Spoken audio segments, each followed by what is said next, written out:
Hi everybody, it's Mrs. Oliver here. I am going to do a read aloud for you guys today, and I'm going to read the book, The Biggest House in the World. So, I know you've been working on this all week with all of your read alouds, but today when I'm reading this story for you, we are going to work on thinking about all the key details in the story, all the important details, where the story takes place, who are the characters, is there a problem, did they fix it, anything that's really important to the story.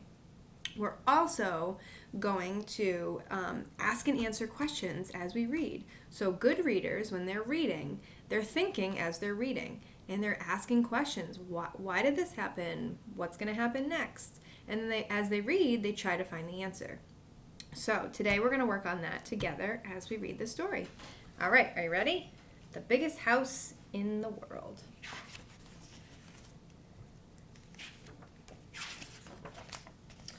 Some snails lived on a juicy cabbage. They moved... Did I skip a page? Oh, there we go.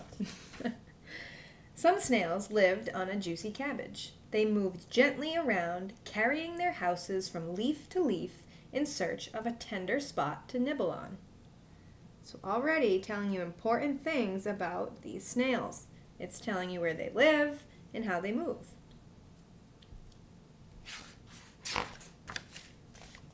One day, a little snail said to his father, "When I grow up, I want to have the biggest house in the world." "That is silly," said his father, who happened to be the wisest snail on the cabbage. "Some things are better small." And he told this story. So right away, what does this one snail want? Do you remember what he said? What does he want when he's older? He wants to have the biggest house in the world. And now his dad's going to tell a little story. "Once upon a time, a little snail, just like you, said to his father, 'When I grow up, I want to have the biggest house in the world.' 'Some things are better small,' said his father. 'Keep your house light, easy to carry.'" Keep your house light and easy to carry. But the little snail would not listen. Hidden in the shade of a large cabbage leaf, he twisted and twitched his way, this way and that, until he discovered how to make his house grow. So what's happening right now? This little snail is trying to make his house bigger and bigger. It grew and grew, and the snails on the cabbage said, "You surely have the biggest house in the world." If you remember at the beginning, that's what this snail said he wanted, right? He wanted to have the biggest house in the world. So as a reader, I'm thinking, why? Why would a snail want to have the biggest house in the world? Notice all the other snails and how big their shells are, and notice this snail. Why do you think he would want that? Let's keep reading. The little snail kept on twisting and twitching until his house was as big as a melon. Now that is huge.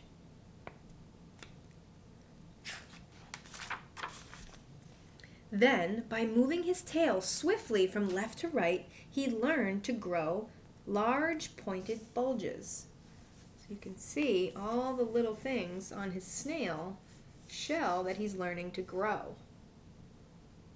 So again, I'm thinking, why does he want to do this? What's so important to him that he wants this big house compared to all the other snails? And by squeezing and pushing and by wishing very hard, he was able to add bright colors in beautiful designs. So now, does he look like all the other snails? No, he looks very different. He's got a very big shell. He's got all of these things. Now he has colors. I know I've never seen a shell like that. Now he knew that this was the biggest and the most beautiful house in the whole world, and he was proud and happy. So it's important to know right now he's feeling proud and happy, the story is telling us. That's how he's feeling. I wonder what's going to happen next. A swarm of butterflies flew overhead. "Look," one of them said, "a cathedral." "No," said another, "it's a circus." They never guessed that what they were looking at was the house of a snail. So why do you think they didn't guess a snail when they were guessing what it was? Yeah, because this is a very unusual looking snail. You don't usually see a snail like this, so that's not what they thought of when they saw it. They thought of a circus, they thought of a cathedral, something big and bright. And a family of frogs on their way to a distant pond stopped in awe. Never, they later told some cousins, never have you seen such an amazing sight. An ordinary little snail with a house like a birthday cake. So how are the other animals describing him? They're saying that his house is beautiful, that it's big, that it's bright. Really important details about his shell. One day, after they had eaten all the leaves and only a few stems were left, the snails moved to another cabbage. But the little snail, alas, couldn't move. His house was much too heavy. This is important. I think this is a problem that's happening. All the snails are leaving. They're going to go find another cabbage. But this snail, the littlest snail, or he was the littlest snail, what happened to him? Yeah, he can't move. This is huge. His shell is so big that he's stuck right now. What's going to happen, do you think? Is he going to be able to move? He was left behind, and with nothing to eat, he slowly faded away. Nothing remained but the house, and that, too, little by little, crumbled until nothing remained at all. So what's happening? His shell is falling apart. That was the end of the story.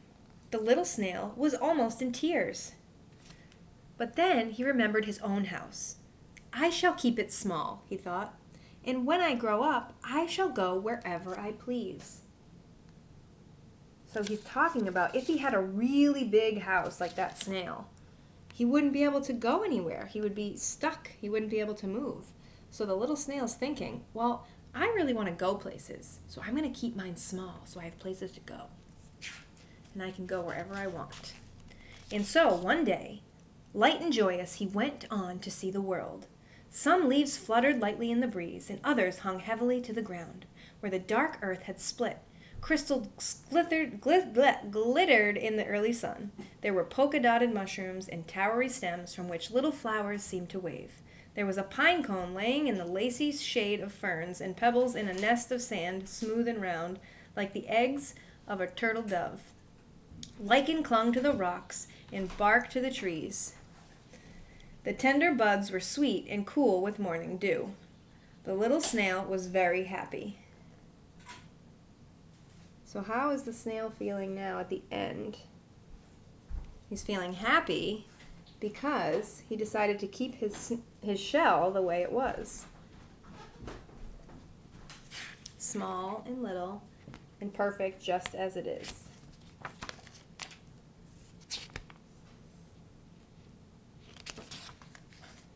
The seasons came and went, but the snail never forgot the story his father had told him. And when someone asked, how come you have such a small house, he would tell the story of the biggest house in the world. So, when you're reading tonight, I want you to do what I was doing when I was reading today, and I want you to think about all the important key details in a story that make a story what it is. And I also want you to try to be a good reader, and good readers ask questions as they're reading and then try to find the answers. So I want you to try that tonight, and I will talk to you soon. All right, thank you. Bye.